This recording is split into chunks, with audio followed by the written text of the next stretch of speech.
Welcome to the Financial Freedom Secrets Show. This is your host, Jackson Millan, the Wealth Mentor, helping business owners create financial freedom faster by mastering the language of money. Want to see how well you're tracking towards financial freedom? Complete our 40-point financial performance scorecard at wealthhealthcheck.com.au. That's wealthhealthcheck.com.au. The average score for most business owners is 18 out of 40. So complete the scorecard now and see how well you're tracking towards financial freedom. Well, welcome. Welcome back. Now, today's episode is going to be about protecting the fortress. Yes. Because when we go into business, yes, we want to provide service or an amazing product or whatever, but always we want to build personal wealth that's going to help us and our family and be there for us. Yes. And what I'd like to start with asking you is, so I've built this business, I've got this wealth, my family's happy, and then things start going bizarre in the world. And my personal wealth is the thing that's going to have to dig my business out of the trenches. Mm-hmm. What can I do to avoid that? Yeah. The big thing is how people choose to respond to crises determines how they end up at the end. Okay. And I've seen this. I started my career in the global financial crisis. I still remember I was working for a big four bank and I was calling bank customers and talking to them about their financial position. And many people didn't have jobs, many people were panicking. And since then, there's been recessions and crashes and obviously the various situations. And there are two factors that influence your financial position in a crisis. One is the volatility in the market, right? So you have assets, you have investments, whether it be your superannuation, whether it be your shares, whether it be your property portfolio, and those things change in value over time. Yep. Some of them are more transparent than others, usually the shares, because the share market gets valued every 15 minutes. And that is the issue. The volatility. The volatility. Because it's not the volatility itself that is the issue, it is what it triggers people to do. So the second factor is human behavior. Okay, yep. Is how people choose to respond to that volatility. And throughout my experience working with clients and helping them build over $3 billion in combined wealth, the ones that have been able to build the most wealth and sustain it through all economic times are the ones that chose to do nothing with their wealth. And this is really interesting. Sorry. Compared to the business. What does that mean? We'll talk about it. Okay. We were just talking about before the idea that when crisis happens, you must act in your business. You've got to do things, right? Yes. You can't just sit on your hands. No, you don't want to go into shock. But wealth is the exact opposite. The goal is to do nothing. And the biggest risk is crystallizing your losses because you cannot stomach the volatility. Mm. I'll give you an example. In the global financial crisis, I had a portfolio that I'd inherited from a bank advisor who had left, and he had a lot of retiree clients. Now, of course, retirees need income, right? And they're usually more conservative, right? Yeah. So we had this particular client who had a multi-million-dollar portfolio that was structured quite well. It was about 50% in growth investments, like shares and listed property, and about 50% in defensive investments, cash and fixed interest. And the previous advisor had set up the portfolio that, as you should for a retiree, of what we call the bucket strategy, where we segment money into various buckets. Usually we keep 1 to 3 years in cash and fixed interest, specifically for crashes, right? We then have money in income-based investments, and then we have money in growth investments. The point being that the last thing we want to do is to have to sell down on the growth investments when the market's at a low, because you're basically selling your shares on sale at the worst, the worst time. Yeah. Now, this client reached out. She's like, I want to move everything to cash. The market had fallen 40%. So a year earlier, her portfolio was 40% higher than what it was. Yeah. Right? Wrong time to move. I want to sell down to cash. And this is how these things usually play out. People move things to cash and they say, I'm going to wait to see when the market starts to come back and then I'm going to put it back in. But there is a behavioral finance principle that's called loss aversion bias. Yes. So we feel the emotion of loss twice as significantly as the emotion of gain. So if she's feeling pain right now, she wants to convert it all to cash. Immediate relief. But now everything's on the sidelines. There is now this resistance to get money back in. And almost every single time that I've seen this happen, clients miss the uptick in the market and in many cases sit on the cash for years doing nothing. And that is where they lose their growth. It completely destroys their wealth building. So in an ideal world, and what we train our clients to do, we create what we call money muscle memory. We get them to contribute irrespective. Markets up, good, invest. Markets sideways, good, invest. Markets down, fantastic, invest. And if you can afford to, invest even more. Yeah. Because this is about contrary behavior. Yeah. Yeah. People are conditioned to be greedy when the market's up. Yeah. Right? FOMO. Oh, the market's going crazy. Everybody's investing. Pile in. In fact, it's probably the worst time to invest. Yeah. And on the flip side, when the market's down, sell. The sky's falling down. Everyone's going to die. Yeah. Right? We want to be, as Warren Buffett says, be fearful when others are greedy and be greedy when others are fearful. Yeah. And this is about programming behavior above all else. Okay. So, but what about if my business needs it? Well, that comes down to having the war chest, right? Oh, okay. And here's my thought process. When have you ever, as a shareholder, let's say you own shares in CBA, right? Let's assume that CBA called an annual general meeting, an emergency meeting for all of the shareholders, and said, look, we're in financial troubles. Shareholders, would you mind chipping in and helping us? Under what circumstances would you do that? When would I chip in? Yeah. I don't know, if they give me more shares for it or something. For more shares, cool. Or as debt, right, with an interest rate. Yeah. But under what circumstances would you do it for free? I wouldn't. No. Why not? No return. Exactly. So the issue that is happening here is that business owners, because they're wearing both hats, they own the business, they're the director of the business, they're the fiduciary of the business, but on the other side of the equation, they're also the shareholder, and they're wearing that hat. They aren't segmenting those relationships, and they're not treating them at arm's length commercial basis. So they're treating their business like themselves, not like a business. They're treating it like an ATM, or vice versa. Businesses in crisis and just tip money back in, right? It becomes the cash-eating monster. So my philosophy on this is your business is going to fail, let it fail. Yeah. As the shareholder, let it fail, Yeah. right? Or if you're prepared to, okay, that director now needs to write a recession-proof business plan. Yeah. Okay, this is the reason why you should lend me this money. This is what I'm going to do with that money. This is the terms that you're going to lend me this money for, and this is the interest that I'm going to provide you in So this return. is putting some rigorous thinking behind the feeling of I need to tip cash in 100%. and making sure that if you do tip cash in, it returns to you properly, Correct. not just you're not putting money into a dying cow. Correct. Yeah. Because that's usually what happens, right? Yeah. It just becomes this vicious cycle. And like we've had clients come to us over the years, and I felt so bad for them that they've just constantly been tipping money into the business. They're flogging a dead horse. And they've done it because they feel it's the easiest option, and they think it's the right option. But in fact, the easy way is the hard way, right? Let it fail. What should have happened is they should have hung it out to dry, seen it as a fundamental issue with the financial model of a business, fixed that, and then money starts flowing the other way. Yeah. Or maybe it isn't the business that you should be charging forwards with in the first place, Yeah. right? Let's not throw good money after bad. Yeah. But people's egos are involved and their identity gets involved. Correct. And especially if you're looking at, older men, that's their whole identity 100%. in our society. And interestingly enough, funnily, just yesterday, we wrote an email out to our email list, and the headline was nagging wife and hubby. It pisses people off. But the whole thought of it, well, because this is a very common, I know it's a bit of a stereotype, but we see it a lot. Look, there's a reason stereotypes happen. Correct. They've got to come from somewhere. There's some basis of Yeah. truth, right? And so the whole kind of narrative was there's usually somebody who owns the business, and it's not always the husband. Sometimes it's the wife. It's their baby. And the significant other who's not in the business feels like a second-class citizen to the business. Yeah. They're sacrificing their home to the business. They're sacrificing family time to the business, holidays to the business, building wealth to the business. And they get fed up and they nag. Like, when the hell is this business going to start supporting this Paying us. lifestyle that Yeah. you've promised me, right? And that was the whole narrative. And this lady got the shits. And she wrote us this email about it, giving us feedback. And we go, hey, great, thanks for letting us know. Appreciate it.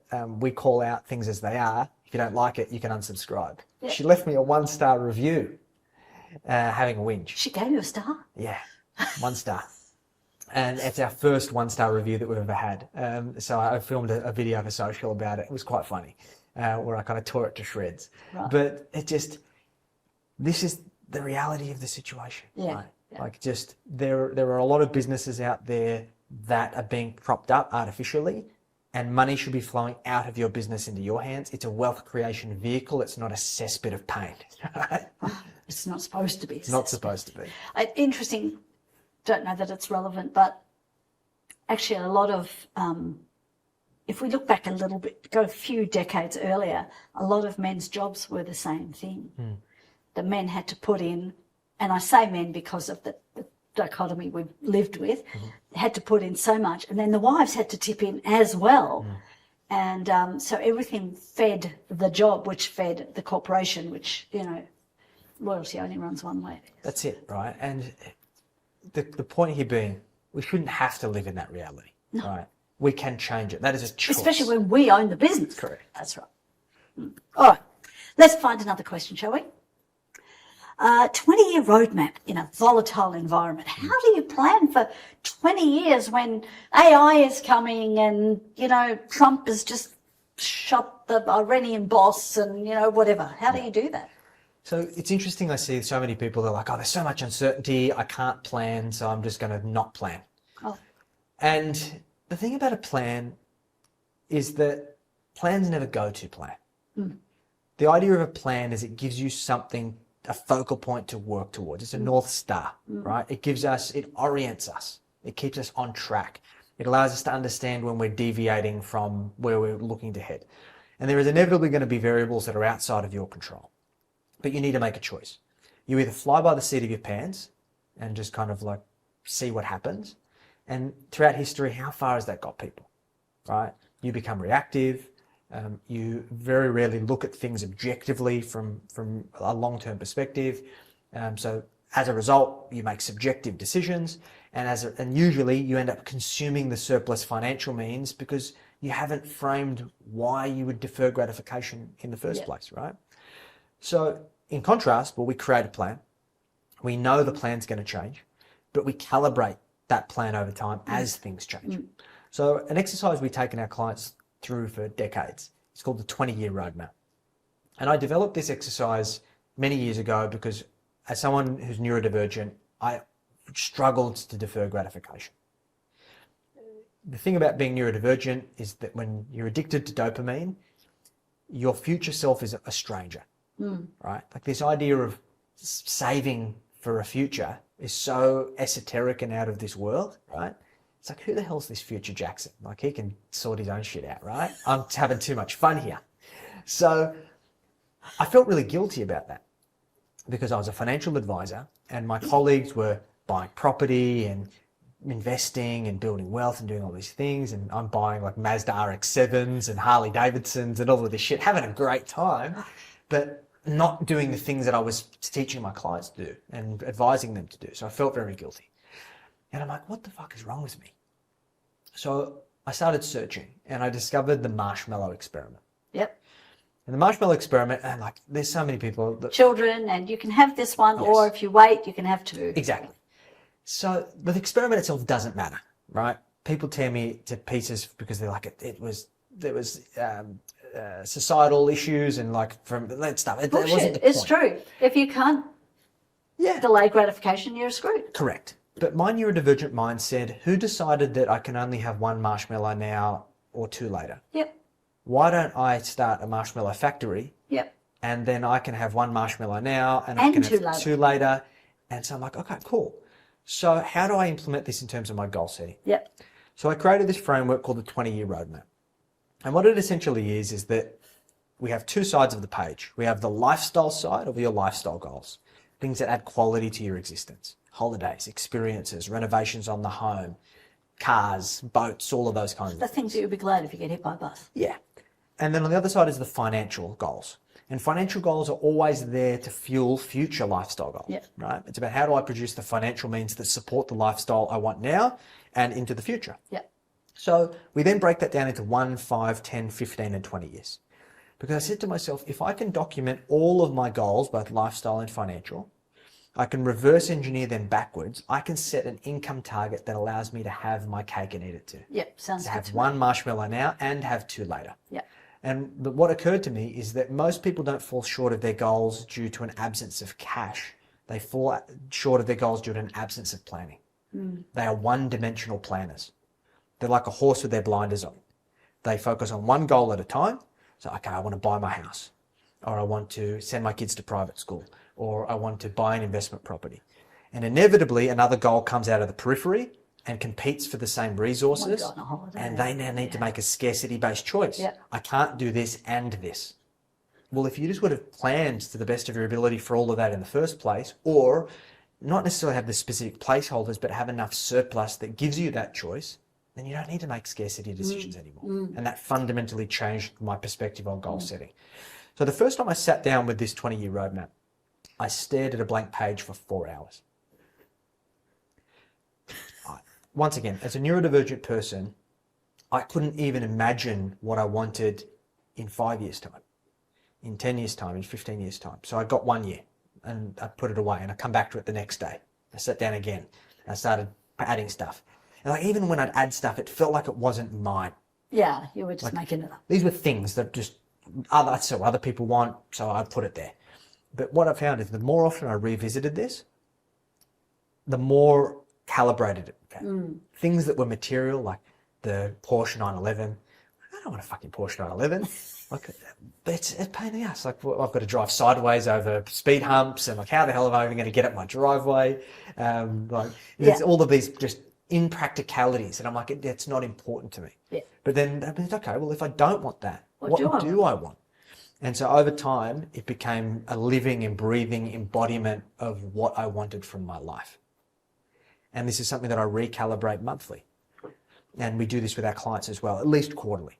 And the same thing happens, right? Okay, have you got goals? Yeah. Okay.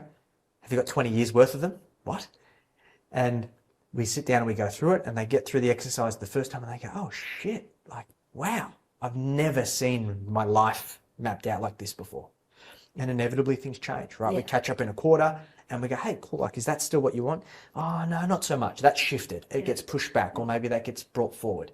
But it gives us... What a value add. What an amazing value add with working with you, because nobody does that. No. And nobody cares enough to ask them. No.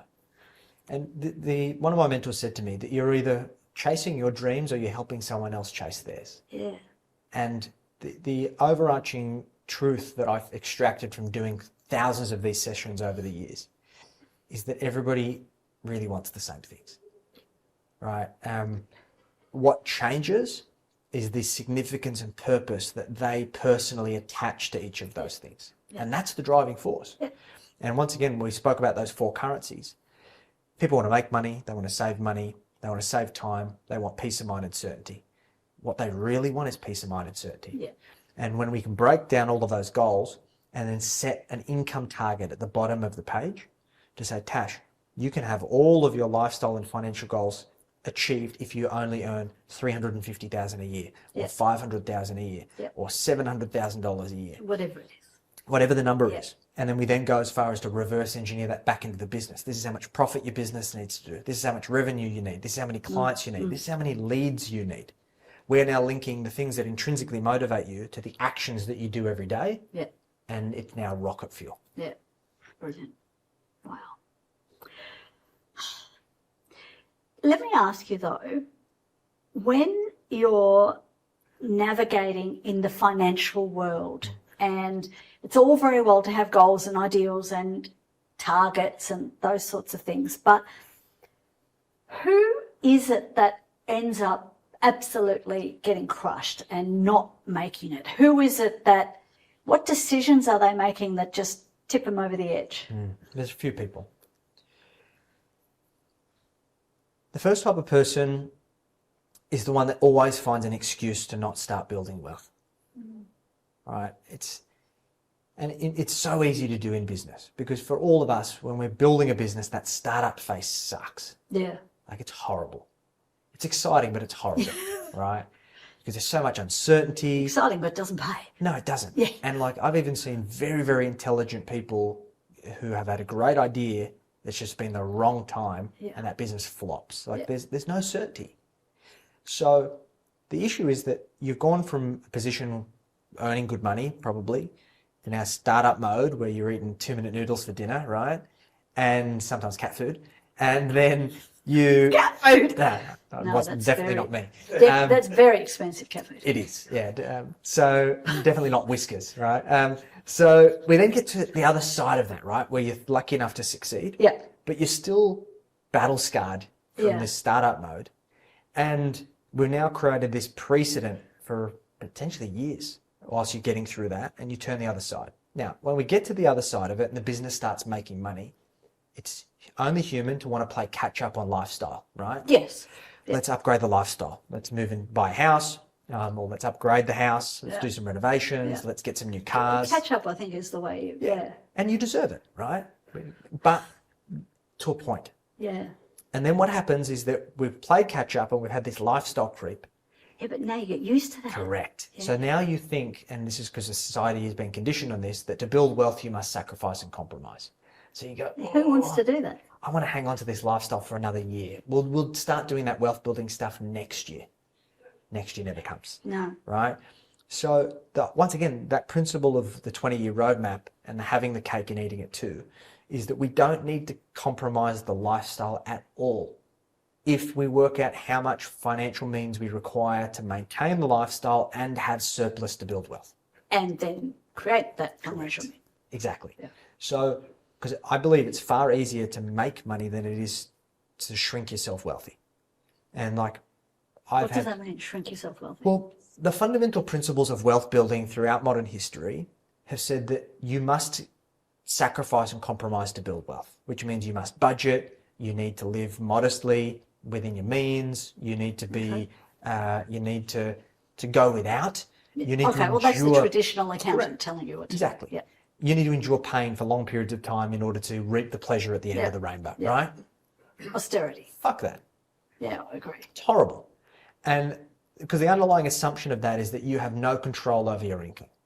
So if you're an employee that's in a run-of-the-mill job where you have no control over your economic value and in turn how much you can be rewarded as a result of the economic value that you produce, that is true, right? You must operate within your financial means. You must be frugal.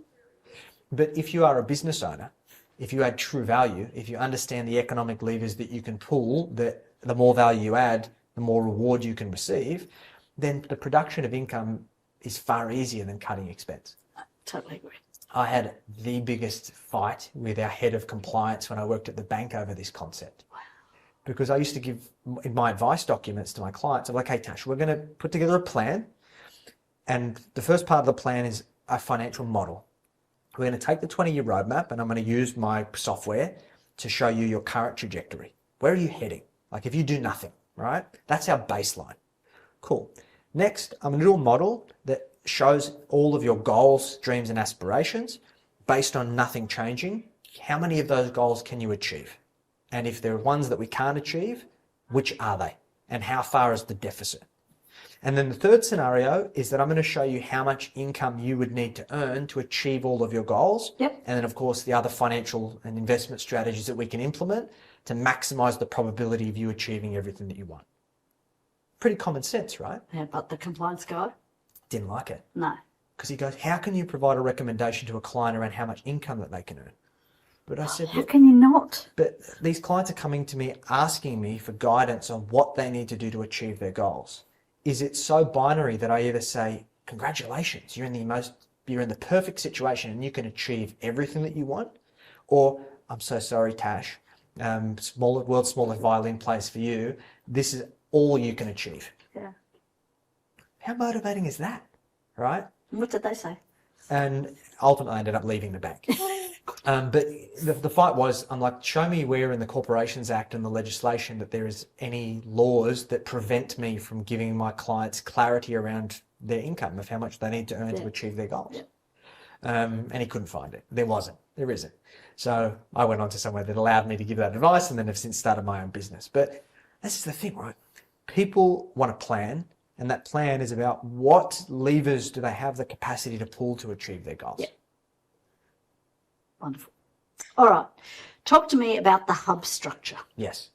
So much like in the business, we talk about the profit mastery machine of the bank accounts, the same thing must exist in the household. And this is particularly important as a business owner because we have a finite amount of bandwidth that we can use every day. Okay. The analogy that I wrote about in my first book was, I'm a big fan of Barack Obama. I really liked him. This is a cool cat. But he had something that he said, during my presidency, I only wore navy suits and white shirts. Yep. And the reason for it is because I have to make some of the most important decisions in the world every day. Burning that decision-making bandwidth on choosing what I'm going to wear in the morning is done. Yep. And so using that principle, I see business owners doing $10 tasks Yeah. when they're burning bandwidth that could be invested in $1,000 tasks. Yep. And one of those things is managing their household finances. Now, once again, a bit of a stereotype, but usually what happens is that if the male is in the business, the male usually also manages the finances in the household. Right. The wife or the partner, the significant other is not involved in the finances. Yeah. Except for spending. Except for spending. They get an allowance, right? Yeah. And for a couple of reasons, this creates an immense amount of pressure because it reinforces this kind of traditional gender role, right? It creates an immense amount of anxiety for the female partner because she now feels like she is trapped. Well, she doesn't have control. Doesn't have control. Just expects that things are good. Because they look good. They look good. And when things aren't good, that's now a huge amount of stress for the male counterpart because they're now having to protect and lie and keep this facade. Yeah. It's a zero-sum game. Yeah. Right? Yeah. So what do? We set up a series of bank accounts that allows us to automate the household finances. This is called the hub. The hub. So we set up a hub account, which is the main account. This is the mothership, and this is where all income comes in. So salaries, profit share, investment income, everything comes into the hub. Now, the hub has a debit card, one for the wife, one for the husband, or for either partner. Gender doesn't matter. And the hub spends for fixed expenses, okay? Rent or mortgage, bills, groceries, necessities. Why? We don't spend on necessities. No. It's expensive, but we spend what we need to spend. Yep. I've never seen a client go into Woolies and fill up a trolley to get their jollies off, right? Like you spend what you need to spend, right? So the hub needs to have an emergency fund in it. For most of our clients, it's between $10,000 and $20,000. This becomes the new zero. Reason for this is that you don't want to have the anxiety of going to the checkout and then it going decline and having to transfer money. Once again, bandwidth, avoid it. This allows you that if the car breaks down or something goes wrong, you know with certainty you can tap that card and there's going to be money there. That also allows you to remove a credit card. Yep. Because most people use a credit card because for that same reason. They want the psychological safety to know they can tap the card. Yep. And they also think they're getting value from the points. I'll talk about that. Next, we segment one account for spend one, another account for spend two. So each partner has their own spending account.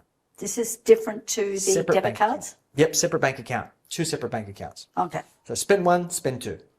They're each going to have their own debit card.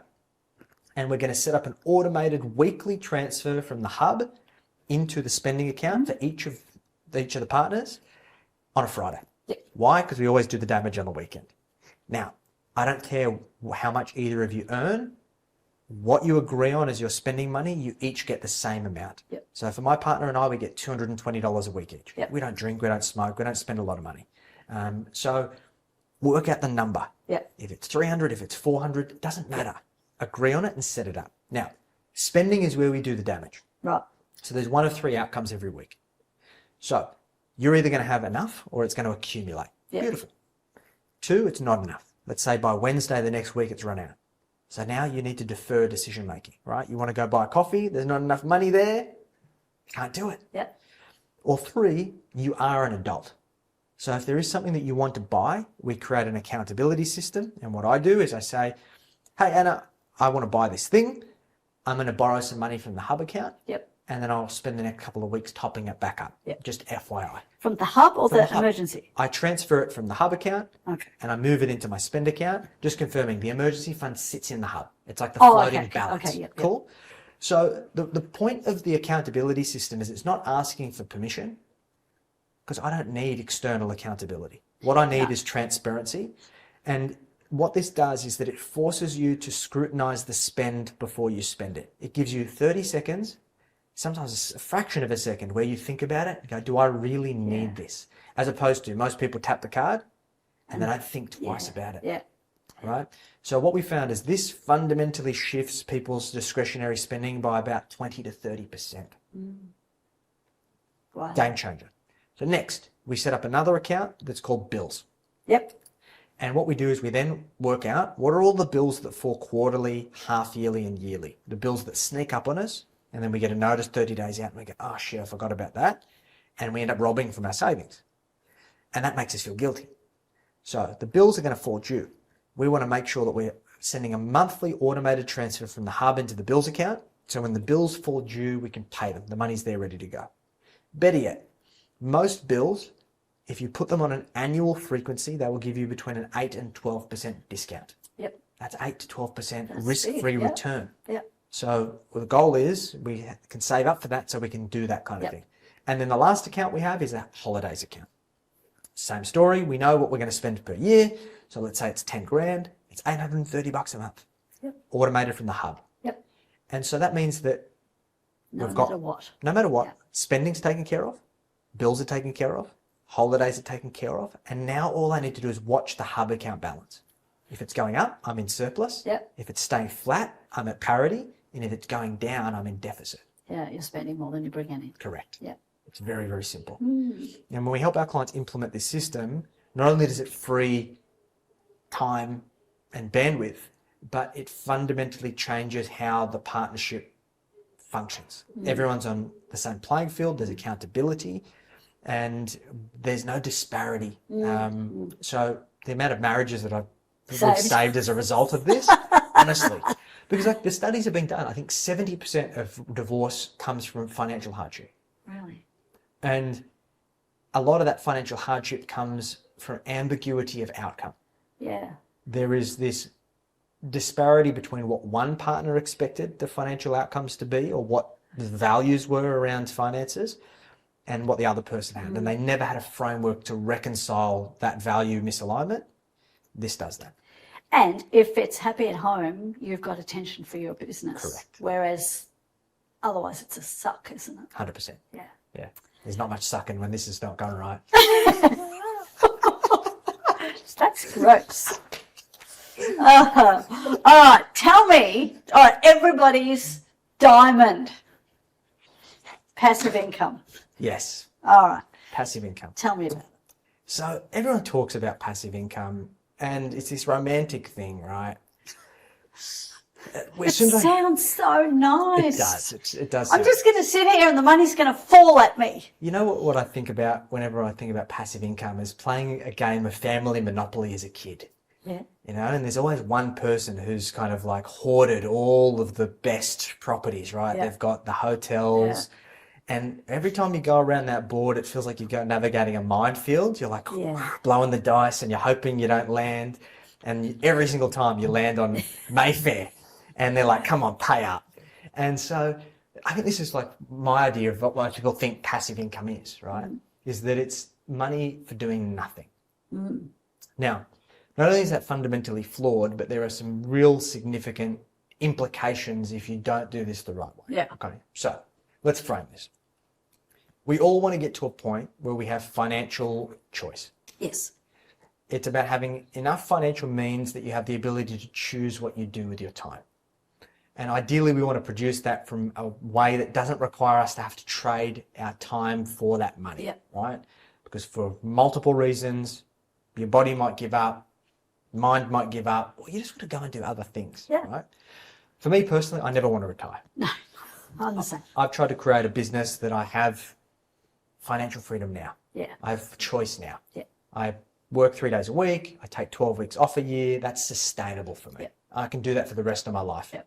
So that's really about defining firstly, what does financial freedom actually look like for you? Instead of the words passive income? Correct. Yeah. And then working out how much you actually need to be financially free. So what we work out is, first and foremost, there's 4 numbers that we need to calculate. 1, what are your fixed expenses? And those are going to inevitably change, right? So right now you might have a mortgage. You've got kids that are at school, right? There are fixed costs that are there right now that won't be there in the future. So let's work out, what are your fixed costs now? And then let's say future life stages at 50 or 60. What is that likely to be? I'd prefer you to overestimate it than under. So let's say, okay, it's 100 grand a year. Cool.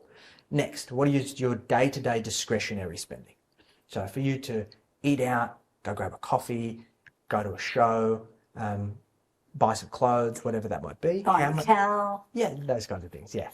Us crazy people do that kind of thing. So what do we need per week, right? So then once again, we want to annualize that. So let's assume it's another 50 grand. Cool. So we're now at 150. Then what's our lumpy discretionary?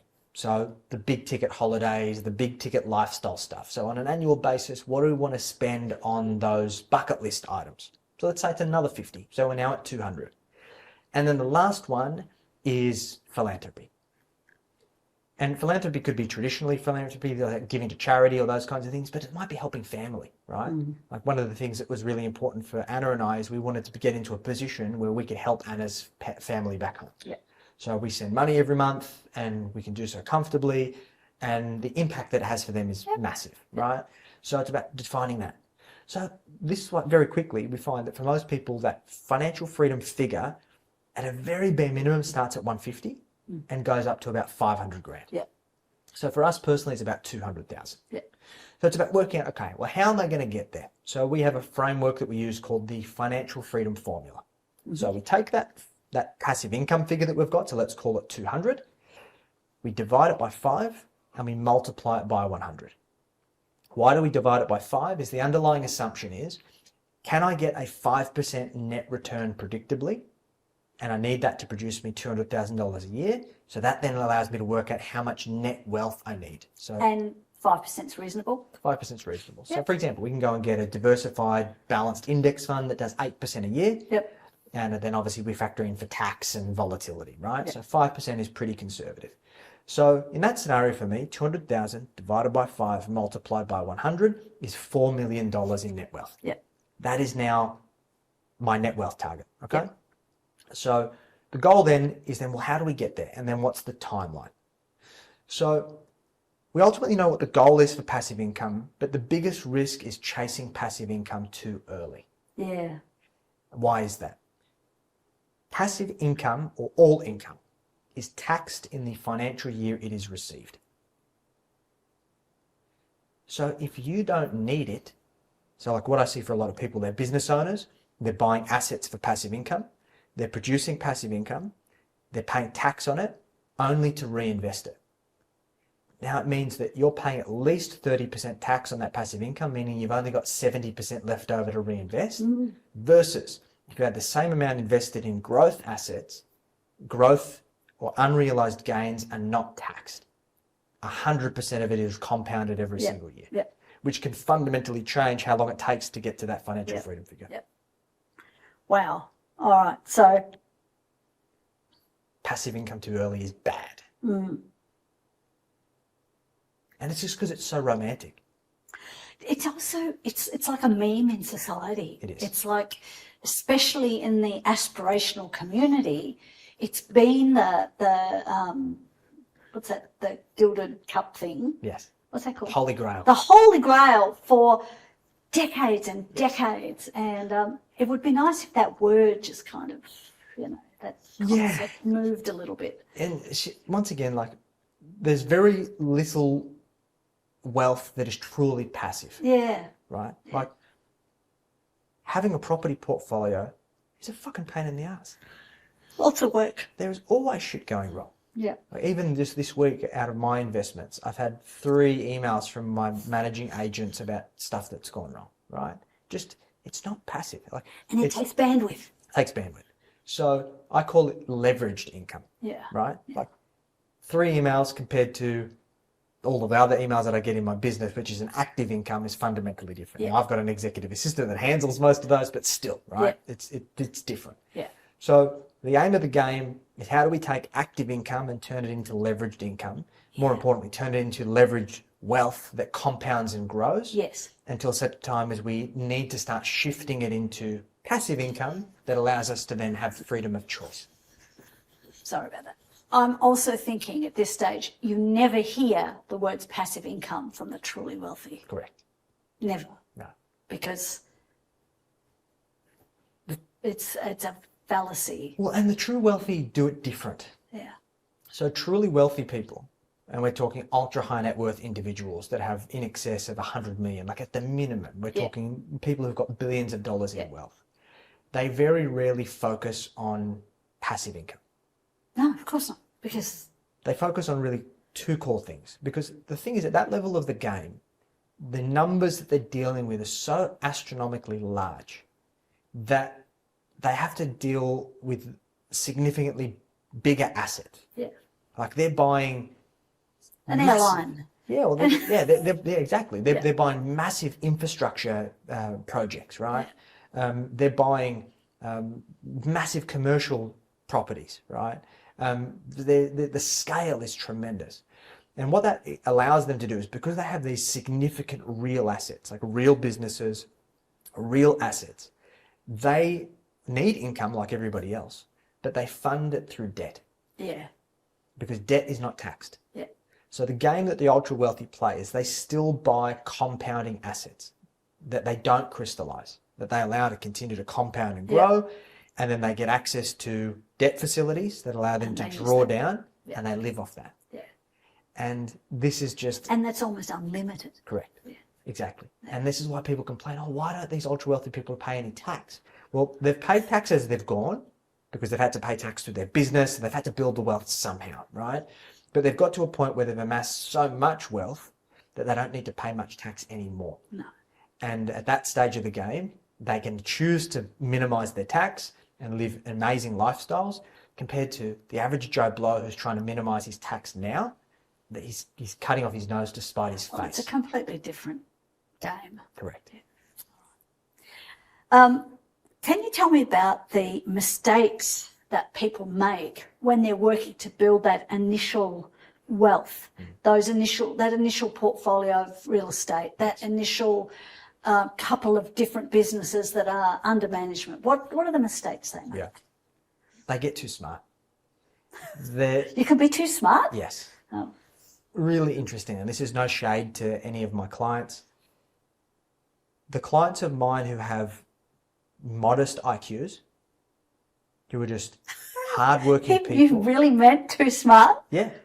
Okay, I'm listening. People who have modest IQs and don't overthink things find it far easier to build wealth than those who are incredibly intelligent. And the reason for it is because people of modest IQ, they just go ahead with things.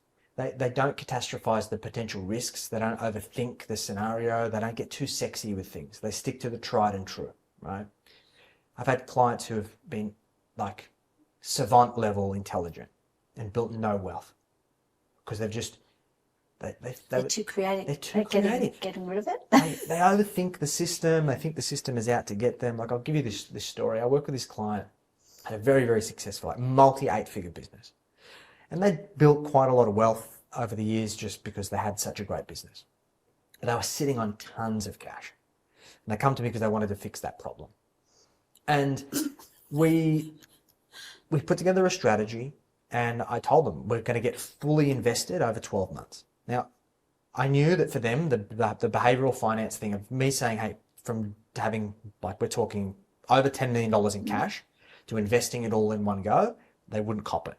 And usually my approach to this is we use dollar cost averaging. So over 12 months, just in case there is a black swan event, we don't want to have to put everything in and the next day the market goes down 40%, right? So we basically broke it up that we're going to be investing about $1 million a month for 12 months.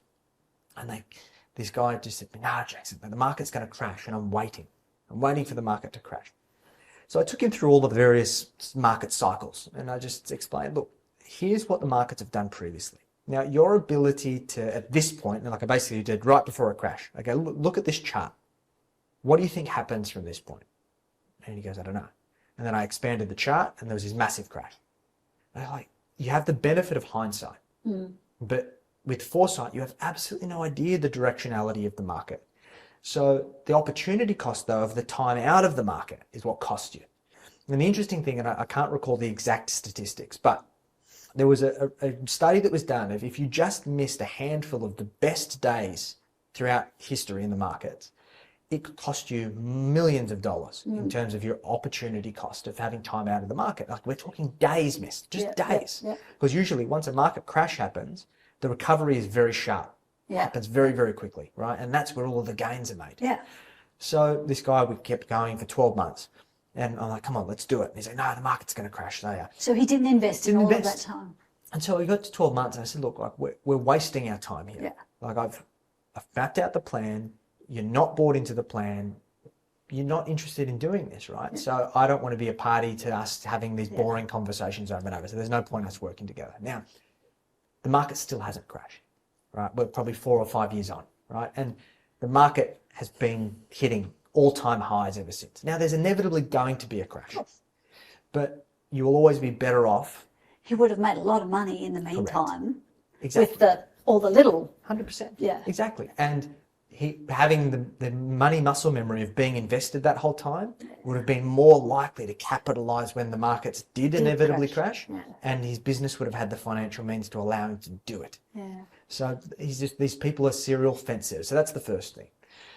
The second group of people are those that are just too emotional. And I call them chicken little investors, okay? Just they constantly feel that the sky is going to fall down, okay? And that's those types of people. But you don't link that to intelligence, do you? No, it's just people have this innate fear. And it usually comes down to lack of education, okay? They don't understand how the markets work, so they're essentially a prisoner to their emotions. So I take them through an educational exercise. So it's all like, okay, imagine that you went home tonight and somebody come and knocked on the door with a briefcase. And let's say your home is worth $1 million. They were going to offer you $500,000 for it. Would you take the briefcase? Why not? Because it's worth more than that. Exactly, right? So that's what happens in the share market when the share market falls. Somebody's knocking on the door with a briefcase. Offering you half. And you have a choice of whether you take it. Because up until that point, it's just an offer. Now, on the flip side, let's imagine that your next door neighbour has a property that's equivalent to yours. It's worth $1 million, but you heard through the grapevine that they would sell it for $500,000. What would you do? But Why? because it's worth more than you're going to give them. Bang on. So that's why we invest when the market is on sale. But we don't wait for that. Because how often does your neighbour want to sell for $500,000? They don't. No, it's a black swan thing. It may happen, right? Our goal is to systematically invest month in, month out, and the market is up, down, or sideways. Makes sense, right? Yeah, it does. And so once it's reframed that way, most people Can do it. they start to recalibrate their emotions. And like, sure, we from time to time we might get a panicked call, but we go through the same thing. And what we actually found is that our clients started calling us excited when markets fell. So they're like, wow, I can see the opportunity. Can we increase the investments? Can we put more money in? And that's the kind of behavior that we want. In contrast, like I work for an advice firm, a very traditional firm for many years. And the whole philosophy was around portfolio construction, where the owner of the business was trying to play Nostradamus. He basically conditioned his clients that he was God's gift to investments and he would guide them through all of these economic times. And I still remember there would be a flash crash and the phone would ring off the hook. And he'd be like this one-man band kind of guys, like trying to like do all of these things to try and work his magic. The fact was that he had absolutely no influence over that. And so he just created this business that, sure, like, because really when we look at markets, 3 out of 4 years is positive. 1 out of 4 is negative throughout history. So for 3/4 of the time, his business was fantastic and his clients loved him. But for 1/4 of the time, he was wishing like he'd made different decisions, right? Yeah. He was living hell. Yeah. And I'm just like, I don't want that. No. Like, it's not necessary. No. So. Might be if you had a huge ego for those Correct. 3 or 4 And that's years. usually why certain advisors do that, is because they want to lead their clients under false pretenses that they know something that nobody else does. Yeah. All right. So my next question about this is, if you've done the right thing, you've structured your business properly, you've moved your money into the right places, and the cycle turns and we hit some hard times, Yes. what does it look like for the business owner versus if they had made shitty decisions? Yeah. The biggest risk that I see right now is people who are asset rich and cash poor. These are people who are very aggressive property investors. Yeah. Who have very little liquidity. And usually it's because they've built what we call blue chip property portfolios. Yeah. They've bought properties that are in very desirable locations, Sydney, Brisbane, Melbourne, and they're cash flow negative. Yeah. And they've done it because they want the negative gearing benefits. And there's a benefit to that, and I see it, like it's a good strategy, but we've got to realize that when we're highly leveraged, the banks are always going to come knocking. Yeah. And your ability to maintain that portfolio comes down to your ability to be able to cover the cash flow shortfalls. Yes. So we've had a number of clients over the years that have got themselves into horrible situations. We had this client who had like a 10 property portfolio, significantly negatively geared, was making great income in the business. And we went from the bottom of the interest rate cycle, and as the interest rates started to go up, just get absolutely crushed. Yeah. And the issue was that like he was forced to fire sell some of these properties that were great assets. Like if he could have held them to now, he would have been crushing it, right? Yeah. But unfortunately had to sell these properties very, very quickly and take a Which significant means haircut. you take a loss, yeah. And so this is the issue, right? That when you've put yourself into a position where your hand must be forced, it's never a good position to be in. So I'm a big believer in building a property portfolio. In the current interest rate cycle, most of those properties are going to be negatively geared. Like even my properties cost me about $1,000 a month to hold, right? So my philosophy is I want to try and hold at least 12 months of cash per property. So at a very bare minimum, I need to save at least 12 grand for that each of those properties to ensure that if something goes wrong, You don't have to sell. I don't have to sell. No, you right? can wait to the right time if Exactly. you want to. And as much cash as we can, right? Yeah. Because coming back to that previous conversation we had around the war chest, it's when there's situations like this where people are going to be forced to sell their property but at a discount in many cases, that if you've got the cash, You can go buy it. capitalize on those opportunities. And look, I know it might feel like it's in bad taste that you're preying on someone's. No, it doesn't. Some people do feel icky about it, but once again, wealth transfers in times like this from the people who are prepared, from the people who weren't prepared. So I would challenge that, not the wealth transfer thing, but if somebody needs to sell Yes. and they go, look, 500,000 for my $1 million house is going to save me, you're helping them. Correct. I don't think, no, you know, other than banks forcing. Sure. No, I don't see it as a negative, sorry. No, and in many cases that's what's happened. So there's been a bank foreclosure, and then the bank is doing a fire sale, and then you're, as an investor, you're buying that from the bank. So you're kind of removed from the transaction, but there are certain, like we call that a mortgagee sale. Yeah. But there are people who just need to move things quickly, and you can pick up deals. And I think you're right. You need to look at it through the lens that you're providing them liquidity. Yeah. That I used to teach people how to pick up businesses for nothing because people got into trouble and having the business was more of a cost than they could bear. And it was a very big benefit to them to have the business taken off their hands. yes. So I don't see it as a bad thing. Yeah. I think some people at the time thought I was teaching a bad thing. Yeah. Once again, you just got to be prepared for those types of opportunities, or at the very least, ensure that you don't find yourself in that situation where you've got to. Or you don't want to be on the other side. Exactly. Although, if you find yourself on the other side, you want someone to come and save you. Correct. So, Exactly. yeah. All right. Okay. I think we have covered that topic rather well. Yep. And I'd really like to thank you. Thank you very much. And I hope we do another episode soon. We will.